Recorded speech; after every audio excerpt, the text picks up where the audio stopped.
All right, friends, it's time to give you loyal listeners a discount on protein powder. You may or may not know, but I launched my very first protein powder 2 years ago. It's a grass-fed beef isolate with only 3 ingredients: grass-fed beef, either organic cacao or organic vanilla, and organic monk fruit. Now, if you don't want any of the added flavor and sweeteners, you can also just get unflavored. And no matter what flavor you choose, you're getting over 23 grams of protein per scoop, which is going to keep you full and satisfied between meals. I love starting my day with a Fab4 smoothie and breaking my fast with that much protein. It makes a serious difference in my cravings and blood sugar balance the rest of the day, and I've seen it with my clients as well.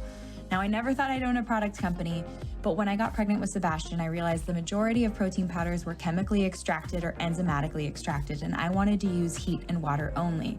I wanted minimal ingredients because we don't need those emulsifiers, fillers, or added vitamins, minerals, and probiotics. All of those additions increase the chances that it's not going to work for your body, whether it be bloating, digestion issues.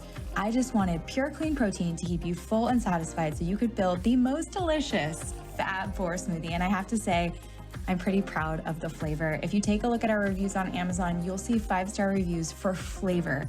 And that is key, because if you don't love your Fab4 smoothie and you don't love drinking your protein powder, you're not going to do it. It won't become a habit, and it's consistency that outpaces everything. So if you're here and you're listening and you want to give our protein powder a try, use the code PODCAST5 for $5 off your order. And let me know if you love it. My favorite ways to apply this protein powder is in my Fab4 smoothie, making freezer fudge, making chocolate milk, making hot chocolate, and throwing the unflavored into all my kids' baked goods. So let me know how you use it. Let me know if you love it, and share this podcast deal with your friends.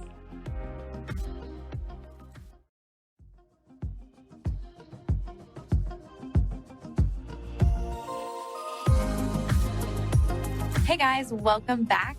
Today's episode is with holistic blogger Geri Hirsch. Geri is the mom of 2, the owner of Neighborhood Coffee Shop in Los Angeles, and the new co-founder of Saie Beauty. When we taped this episode last summer, Geri was pregnant with her second daughter, and we were reminiscing a lot about being new moms and how to keep your family healthy. So I hope you enjoy this casual conversation with my good friend Geri.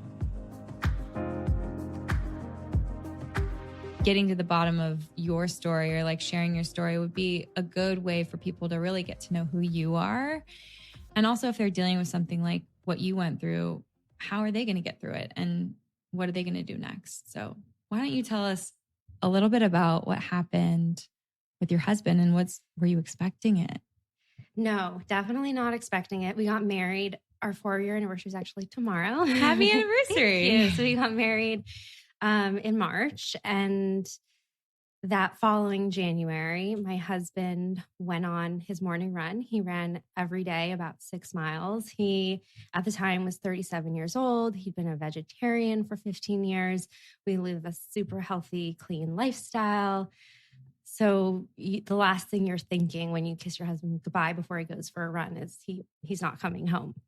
It was raining that day, and for the first time ever since we moved to the Hollywood Hills, he ran in the flats because I was all over him. I was like, please don't go for a run. It's pouring and people drive crazy and it's hilly and it's wet. So he ran in the flats, like I said, for the first time ever. And while he was on that run, he collapsed right behind Sunset Tower. And thank God he was where he was, like a heavily populated area. And a couple happened to walk by walking their dog, and they saw him on the ground and they called 911. Wow. And the first responder was a sheriff who, you know, a lot of the time when they arrive to a scene like that, it's a drug overdose or it's somebody who jumped. So when he tells us the story, so the first thing I did was look up, and there was no balcony above. So I flip him over and I saw that he was a really young guy. I check his pulse.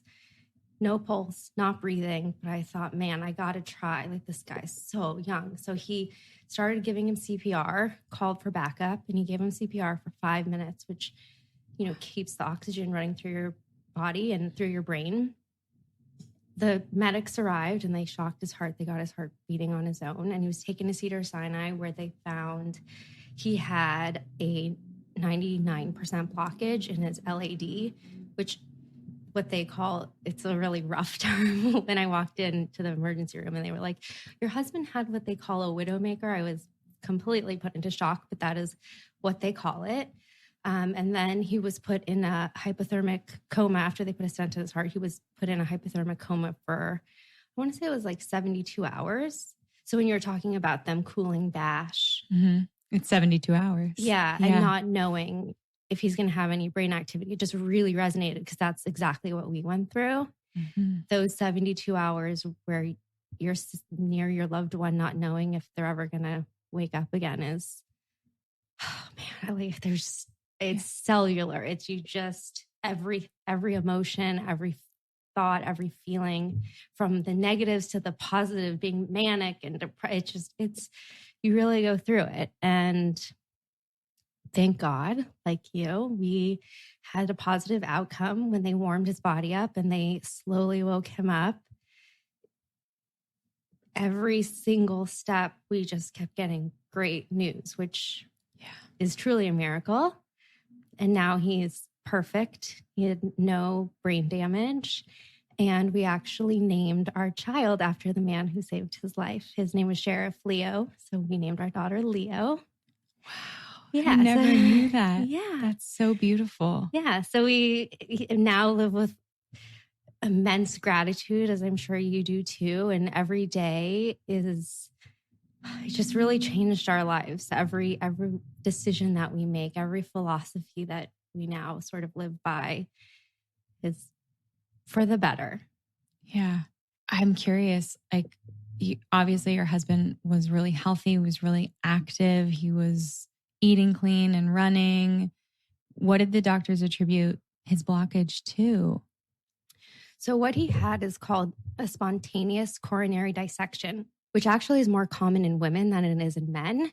And it is exactly as it sounds. It's a spontaneous tear in the artery. So, he's a guy who's on top of his health. He's running 6 miles a day. You go to your cardiologist, you care.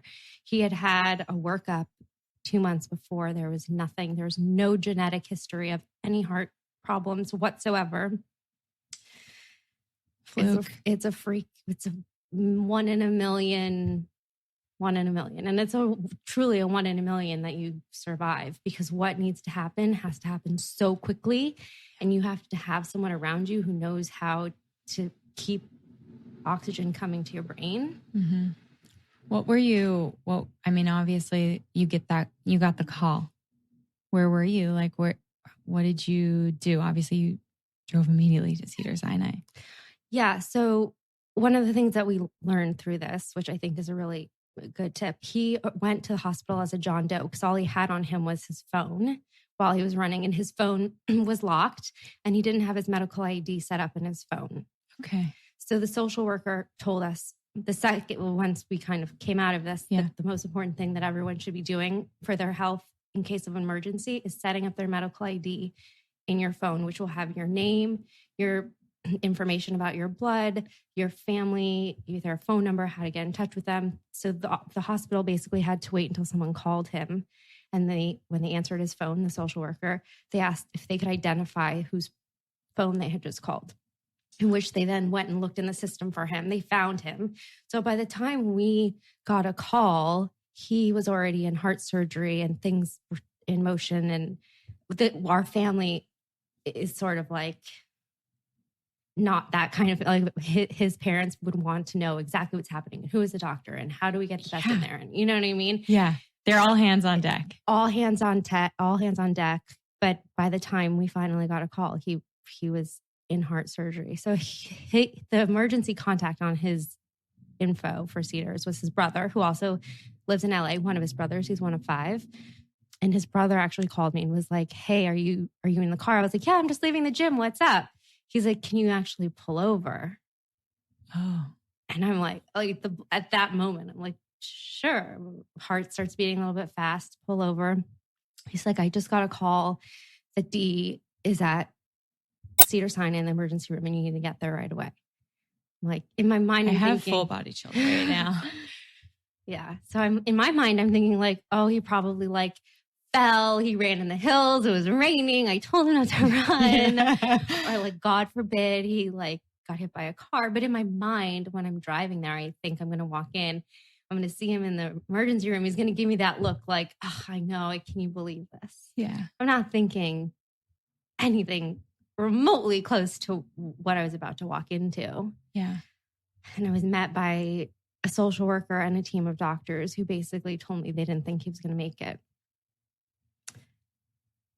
Wow. Yeah. And did you, I don't even know how to comprehend that. Like, I feel like the minute I had Sebastian and we went through everything we went through, Chris's mortality became very apparent to me. Like, we could lose people. Mm-hmm. What if he wasn't here?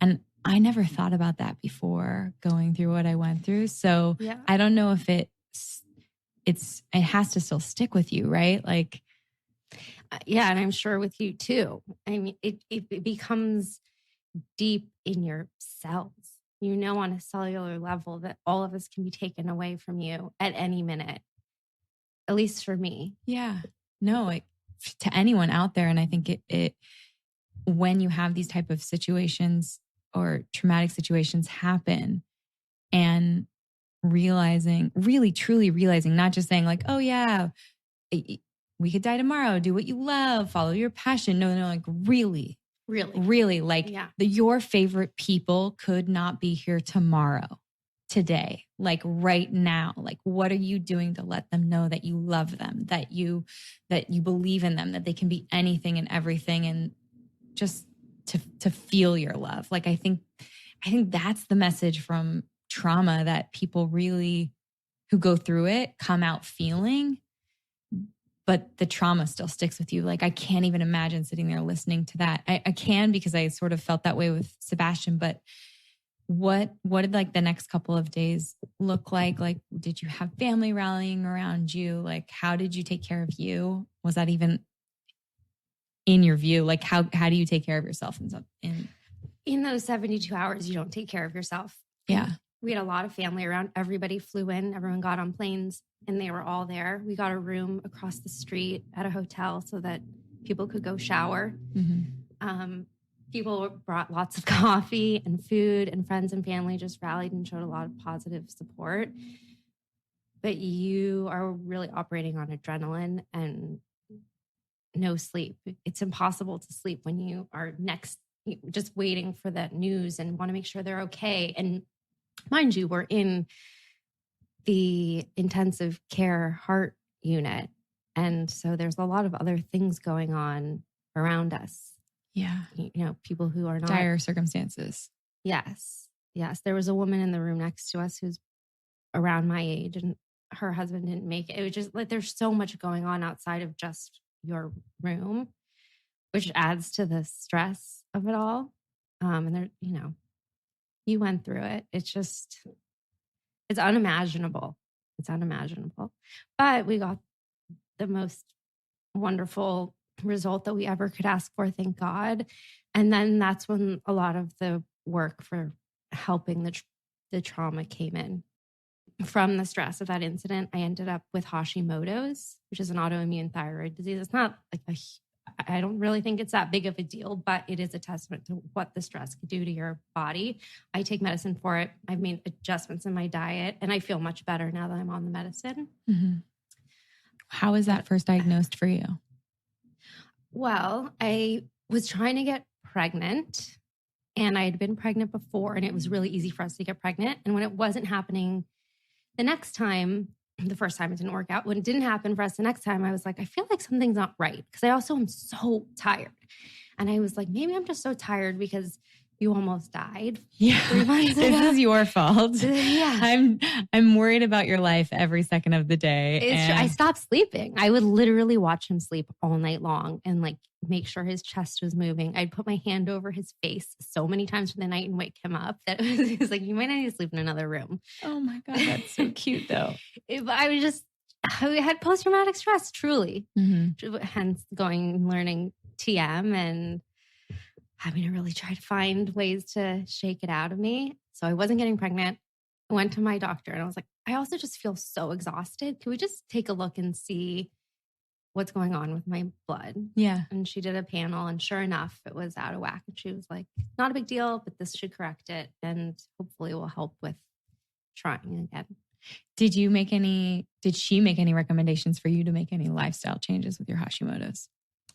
The doctors did not, but of course, I went and talked to every nutritionist who I could find who recommended things like taking Brazil nuts every day, having 2 Brazil nuts for selenium, increasing iodine, B6, taking a probiotic, cutting out gluten because the antibodies of gluten mimic the antibodies that attack your thyroid gland.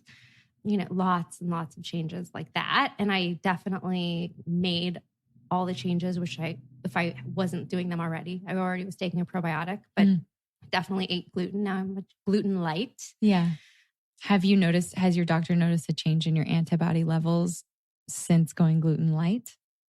I think it's really about the medicine in the doctor's mind. Yeah. Even when I bring it up to her, she kind of looks at me like LA woo woo. Yeah. She's like, where's your crystal bag? Is it? I mean?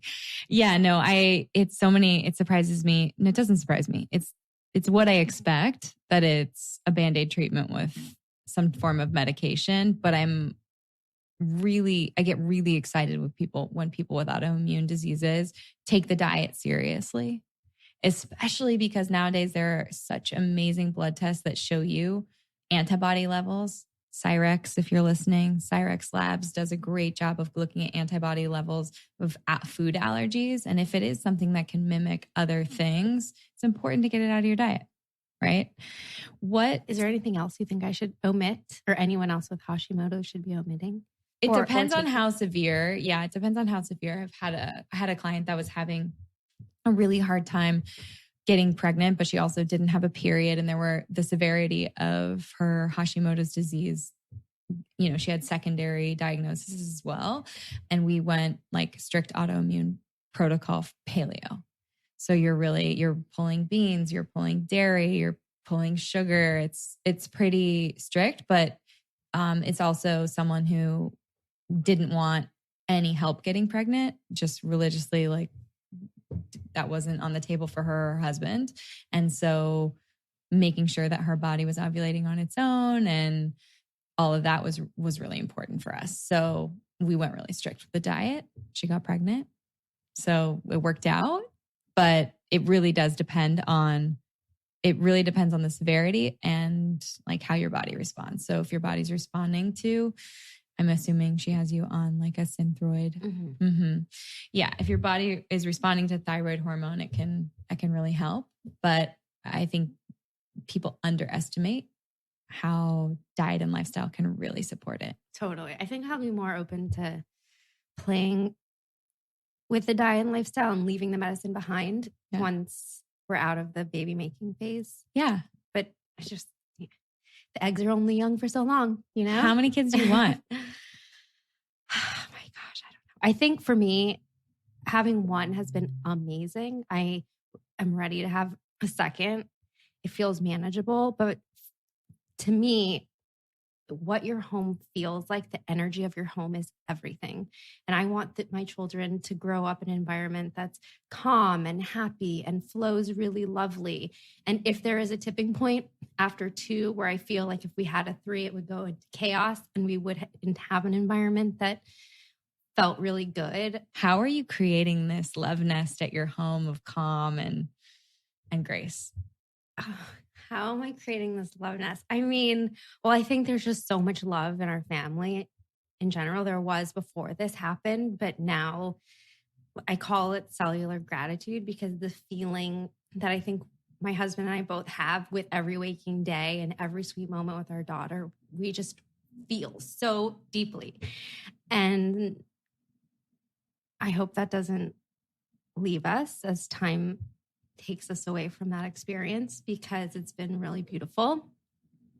And it's really a huge force in our life. We're opening this coffee shop on La Brea called Neighborhood, which we probably never would have done had that's not happened to Darren.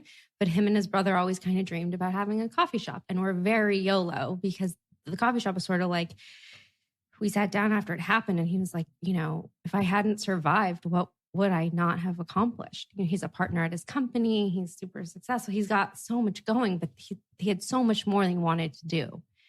And so we really live that way now. And then I think every choice you have in your home, you could be thoughtful about it, or you can kind of just be like, oh, I'll live with this couch that I don't really like, but does it bring me joy? We really tried to like fill our home only with things that we love. We do kind of abide by the Marie Kondo philosophy. If it doesn't bring us joy, it's out. We really live a very non-toxic lifestyle. There's no plastic. We have reusable paper towels, organic bedding. We don't use toxic cleaning products. I mean, we really try to create as healthy of an environment as possible.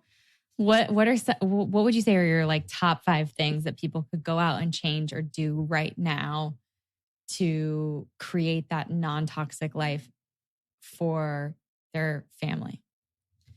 Well, I would say if you have access to organic food, I think that that's number one. It's just so important. I think, you know, all of the chemicals that our food is being grown with and sprayed with that we're then ingesting are just terrible for endocrine systems. All of it. I mean, cancer rates, birth defects, autism, the rise of all of the problems in tandem with the changes in our food supply have to go hand in hand, I believe. Oh, absolutely. I'm 100% on board with you. There are known neurotoxic chemicals in so much of what we put on our body, in our body, and eat via our food. So yeah, it's not a surprise that we're seeing the rise in these rates, unfortunately, in disease states. Yeah. So I would say 1, your food. Okay. 2, what's going on your body. So 3 really easy changes that anybody can make without feeling overwhelmed. Your skin is your largest organ. So think about what you're putting all over your skin every day. So what soap are you using? What soap are you using? I use Dr. Bronner's organic bar soap. It's inexpensive. It's a little drying. Some people don't love it for that reason, but there's Make 3. Honest's is pretty clean. There's lots of options. The reason bar soap is better is because body washes generally have a preservative because they're water-based, and preservatives are where they can sneak in some of the not so good stuff. So your soap, your lotions have preservatives and fragrances, which are 2 of the worst things in all beauty products in general as a rule of thumb. So swapping lotion for an oil. And then your deodorant, I think, is really important too. So one of the brands I love is Corpus for a non-toxic deodorant. I just think their scents smell so elevated and chic, and the packaging is pretty. Mm-hmm. You know, for so long, I've been using Clean Beauty for like 6 years, and the packaging wasn't that cute on my counter. But now all the brands are finally like very chic, which is so fun. Yeah, I know. I love all of the scents from Corpus. So good. So you're using an oil. I've actually been using the Body Stone, which is amazing. It's this stone handmade in Brooklyn. It sounds a lot fancier than it is. Handmade in Brooklyn. Yeah. That's basically made of organic shea butter and like vitamin E. And it's in the shape of sort of like a stone, and you rub it all over your body, and it feels nice going on your body, and it's really moisturizing. I know. It's kind of like a Post-it. Like, why didn't I invent that? So where can people get the stone? I think it's like bodystone.com. All right. We'll put it in the show notes. Otherwise, there's so many amazing oils. My only thing with the oils, because I'll put oil all over my face and I'll put it on my body at night. The only thing with the oil during the day is, do you find it gets on your clothes, or do you have to like hang out naked and like dry out? Yeah. You know, it's not ideal. Yeah. But either is cancer. Yeah. No, yeah. Does the stone absorb a little bit better than the oil? Yeah, it does. Okay, perfect. We'll try that. It does. The oil definitely is it's challenging. I kind of am like, what am I wearing today? Can I put oil all over my body, or I just do it at night? Yeah. So let's get into the ice roller, because... Wait, can I just say my third thing? Yes. Okay. So your organic food, things you're putting on your body, things you're putting in your body, and then the things you're putting around your body. So I would strip away as many toxic chemicals that you have in your shelves as possible, including your laundry detergent. Oh, yeah. Laundry detergent is so important because you're wearing these clothes all day long. You're sleeping on these pillows. You're sweating. You're, in contact with your clothes. So swapping out all the bad stuff for better stuff. And I'm not saying like go make your own with baking soda and lemon. There's really great products out there that are not that expensive or more expensive than the other stuff. We're using Molly's suds right now. I don't know. It's basically baking soda. What detergent are you using? We use 7th generation free and clear. Okay, great. Which we really like. And it's very clean. And we use it for absolutely everything in our home. Daughter, bed sheets. Perfect. Yeah. Yeah. You're spending so much time in contact with all of that stuff. And I mean, the toxic load of our bodies, right? Our lymphatic system has to deal with all of that, and it doesn't have a pump. So like, if you're not moving, if you're not hydrated, you're kind of building up. Well, that's how I sort of figured out how toxic my system was. Since I did the clean program and I did the 21-day cleanse, and I took it so seriously. That was the first time I switched everything to clean beauty products. I didn't wear one item of clothing that had even been dry cleaned. I was like, I want to feel what it feels like to feel as least toxic as possible. At the time, I'd like gained 20 pounds. I was drinking all the time. Like I looked my worst. I felt my worst. And I needed to make a radical change. So I fully committed. And by the end of it, I felt so good and so clear that it was a pivotal moment for me. What was your life like when you started your company that was purchased by Leaf TV? And how did you have the idea to do it? And kind of like take us to today. What does today's day in the life look like? Well, so I started a blog in 2005, which makes me sound real old. And at the time, it was really just the very beginning. YouTube hadn't been acquired by Google yet. In the back of my mind, I felt like I really craved a brand that was a Martha Stewart type brand, but for my generation. I grew up with a single mom who wasn't around cooking for us, being a homemaker. So I didn't really know how to do as much as I wanted to, but at the same time, I knew a lot more than a lot of my friends, because I had to do it all on my own. So I was kind of in this weird spot where I'm like, do people know how to like make a chicken like I do? But I also want to be able to make one better. Like I feel like there's a hole in the market. There was no Instagram. There weren't a million bloggers. So in the back of my mind, I was like, I think there's a brand to be made, but I don't know how that could exist. And then YouTube was acquired by Google. And I had that aha moment where I was like, oh, if I started making cool video, maybe that could be it. But I don't really know how to do everything. So I need to find a ton of experts. So I started to just play with video and started shooting content. And eventually Barney's came along and they wanted to do something with me for my blog. And I was like, well, I'm actually working on this video project. And I have this feeling that if we made it shoppable, you guys could maybe sell a lot of clothes that way. Would you be willing to finance the video component of like the shopping experience? And they were like, sure, totally. So we do 3 videos with Barney's. They're all shoppable fashion videos, which now doesn't sound super interesting, but like in 2007, 8. Super innovative.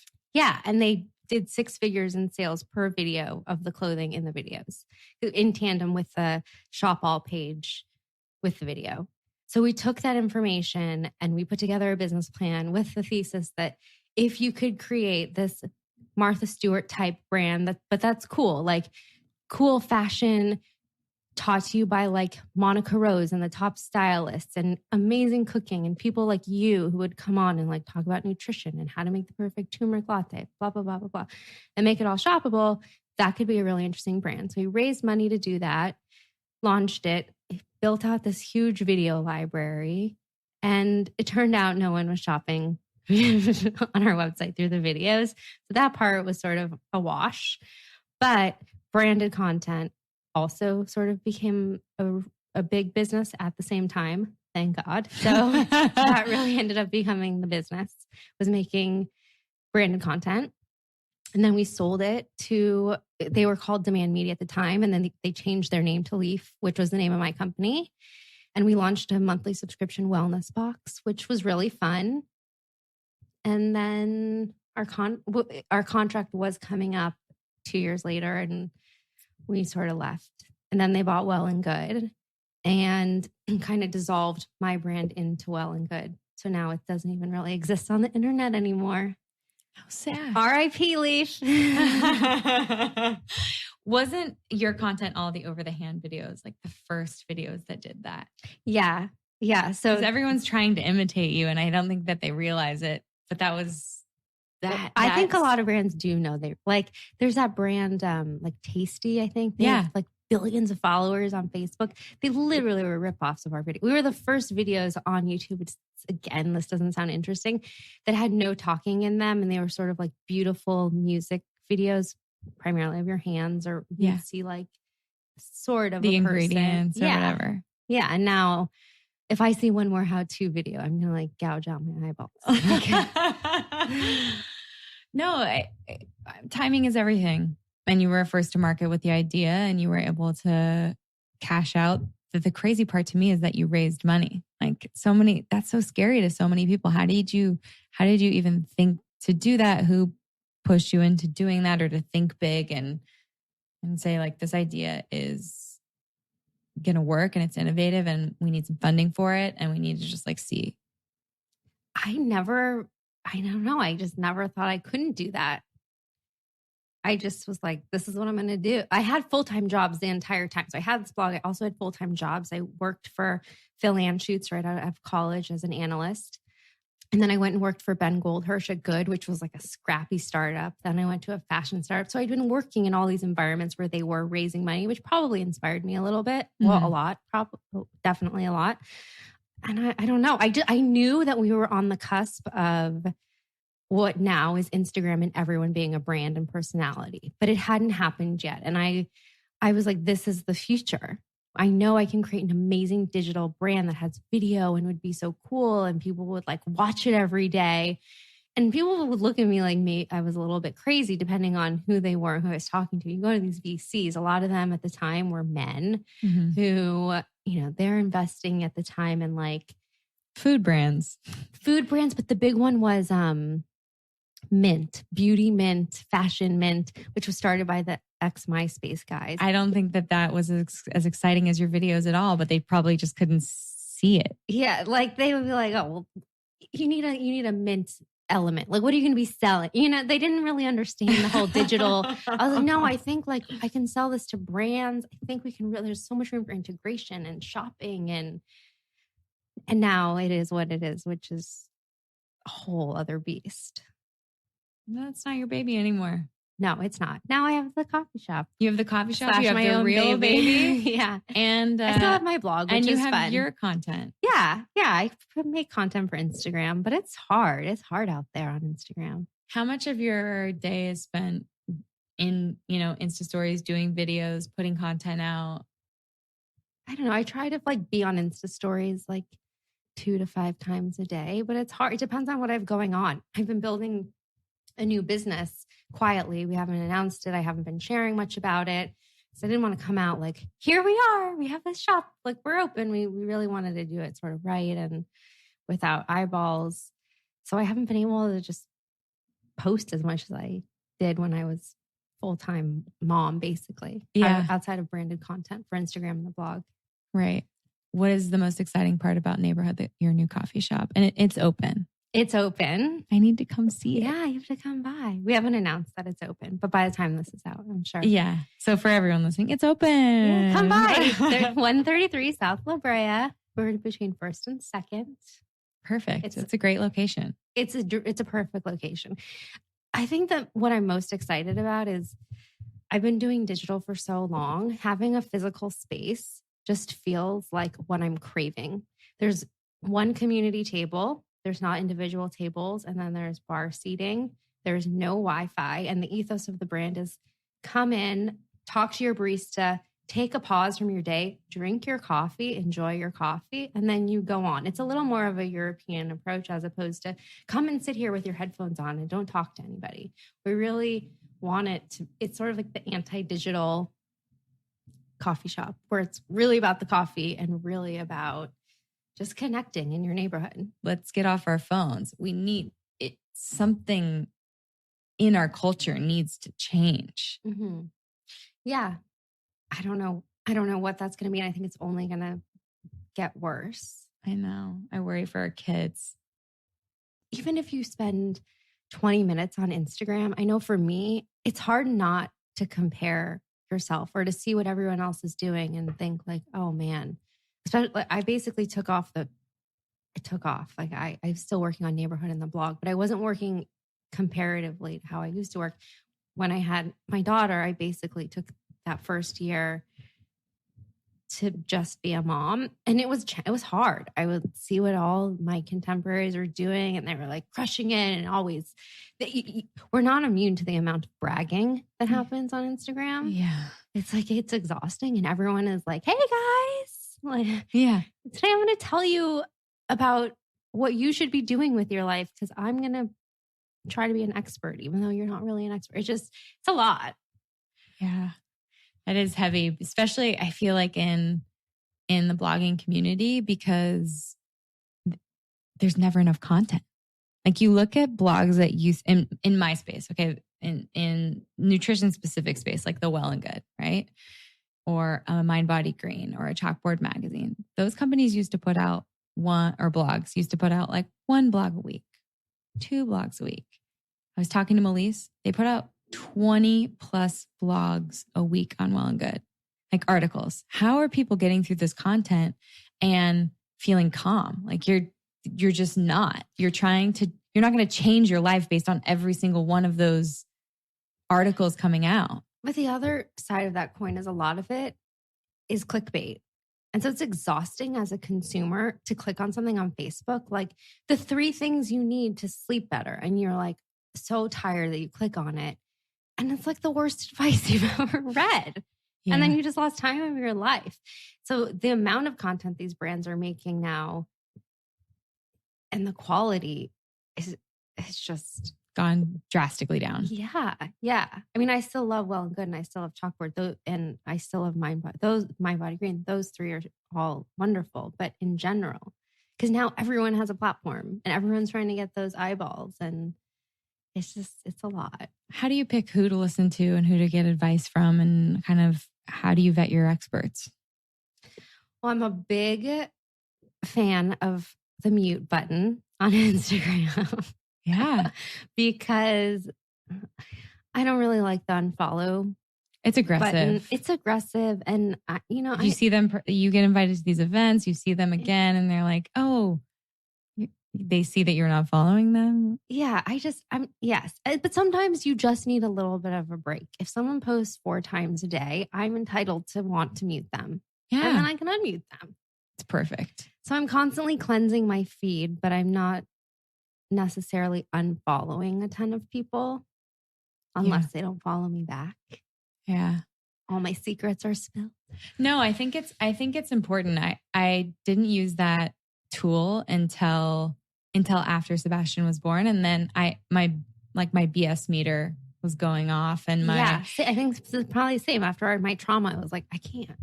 No, like this doesn't matter.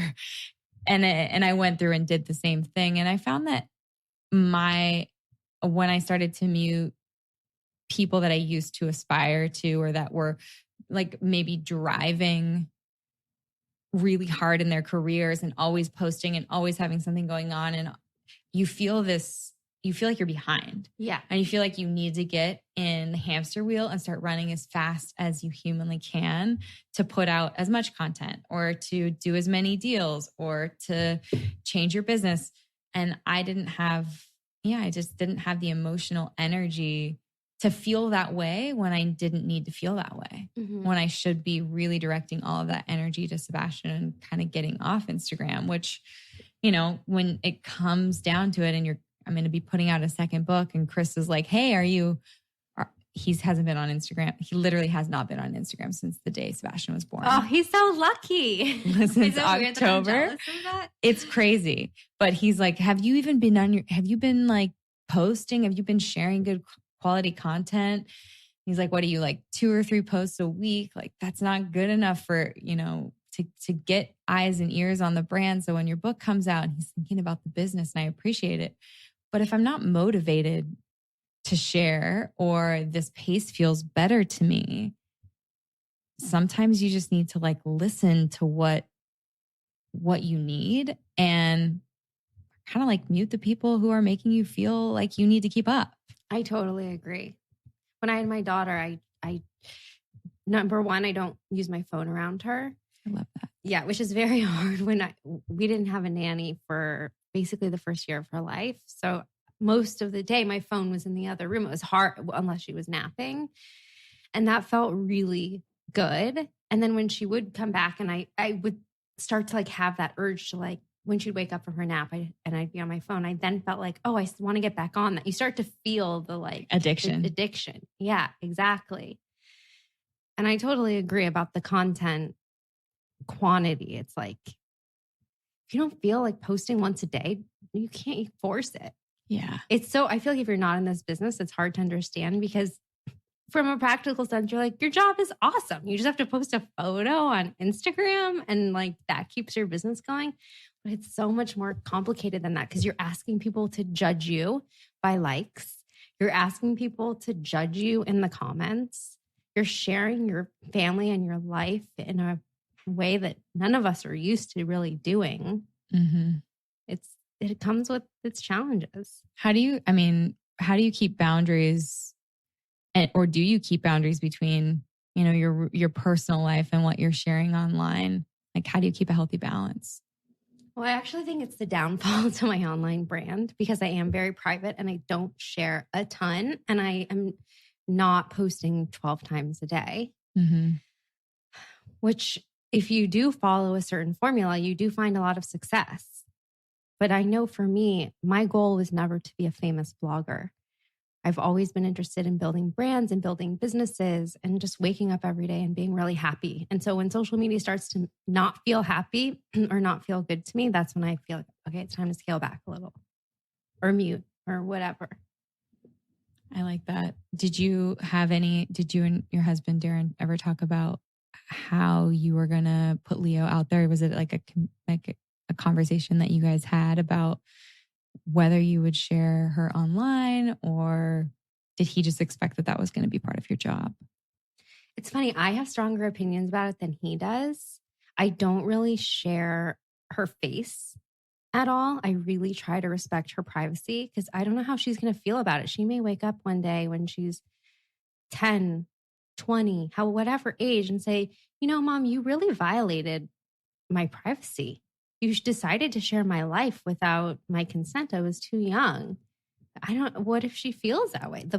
All you have in this life with the people who you love is trust for one another and knowing you 100% have each other's back. And I don't want to violate that, but it is challenging because, she is part of my life, which this not in an annoying way, but that makes her part of my brand online. Right. Right. And people love the mom stuff. So I'm really trying to find the balance of like, how do I share it all without putting her in any type of tough situation? So there's a lot of like the back of her head. Yeah. And I'm trying to make it work. I don't know. But people are always like, why are you sharing her as much? When she was a little baby, I was like a little more open about it because little babies are so cute. But now she's like a person and she runs around and she says things and you have to protect that. Yeah, I feel like it's my responsibility as a mom. How do you feel about it? It's hard. Like Chris and I had the conversation and Chris was like, you can post 4 times a year, like birthday, pick a couple big other holidays or big events where we're sharing our whole family. He's like, but I don't want you sharing any more than that. And this is before Sebastian was born. And at first I was like, okay, that's fine. And I agree with you. He's not really a part of my nutrition brand. Hey, this baby. But when he starts eating, I'll probably have to talk about like the food. I know. I'm dying to know what you're going to feed him because he's had avocado. So he's had his first food, but because he has the eczema stuff, we're waiting till that totally clears up and his gut heals a little bit more because he had antibiotics in the NICU. So it obliterated his gut. And so he's dealing with the skin consequences of that. But once we're through that, then I'll introduce a few more foods. It's literally imminent in the next couple of weeks. I can't wait for your toddler recipes. I'm going to come out with more content. I need help to do it. I don't have a nanny right now either. But that's because we wanted this time with him. Yeah, same. Same. Like it's going to go away. So also when you're breastfeeding, my daughter's 14 months and I'm still breastfeeding. So but now I can like leave during the day. Before I was what I like to call boob prison / house arrest because you're feeding so much. So it's like, what's the point of even having someone else sitting there watching you breastfeed all day? Yeah, it's so true. I'm in the throes of that right now. Yeah. Just like it's been a nice pause, like a nice pause in our life, and it slowed our family down. And you're like, what are you doing? Well, we start getting ready for bath time at 5:30 and everyone's here. And it actually has made our house feel a little bit more like a home. It's not this transient place where we're like coming home from work and making some food, going to bed, waking up and leaving. Like we're here. And so you put a little bit more time in. Like I wasn't the kind of person that cared much. And not that I didn't care about like interior design or like beautiful things. Like I did. I just was, when Chris and I get together, we can't make decisions. So like buying a couch is like a 9-month ordeal, or, it just, and he has opinions about that stuff. So I'm like, I don't really care as much as long as it's comfortable and I feel calm in it. I'm happy. But the minute you have a child, the nesting thing is so real. You're like, I'm here all the time. I want this to feel better. I want it to feel more comfortable, more relaxed, and really just like a happy place. It should be your sanctuary. And people, I think, I always justified it like, well, we're in an apartment, we're going to buy a house. Why would I buy a credenza for an apartment if I know it's not going to fit in my house? And that's always my excuse. It's true though. Yeah. But if you're going to be here for a while, your place is beautiful. Thank you. But we've made some changes since Sebastian was, born, and a little bit before that made it feel a little bit more like home. And a little fresh wallpaper really helps. Yeah. So things like that. But back to protecting him. I just want him, we've shared our story more because of what we went through, and shared him a little bit more because of that. Same thing with my husband. He's like very private, and I barely talked about him until what happened to us. We felt an obligation to share because he was the last person you would think that would happen to. Yeah. And the medical ID, just everything that unfolded. And when you have a public platform, you can't go through that trauma and then just like post a picture of you with your coffee smiling. Yeah. It feels very... Yeah, it's either you fall off the face of the earth for weeks or months at a time, or you're a little bit more raw and honest. And I think it's good to be a little bit raw and honest when you go through stuff like this, because everything that everyone sees is the highlight reel, and they really can't connect with that, with you or your brand, or they just need to know that like someone else is going through it, whatever it is, if it's through pregnancy, if it's, your husband having a heart attack, if it's cancer, if it's whatever, like how is it changing your life, and how are you paying it forward to help people make their life better? And I think you've done a really beautiful job of doing that. Well, thank you.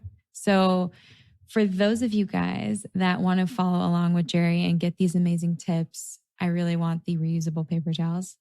Very excited about those. Unpaper is the brand. Unpaper. Yeah, just get a glass little jar next to your kitchen sink, fold them up every time you use them, throw them in the wash, and they're great.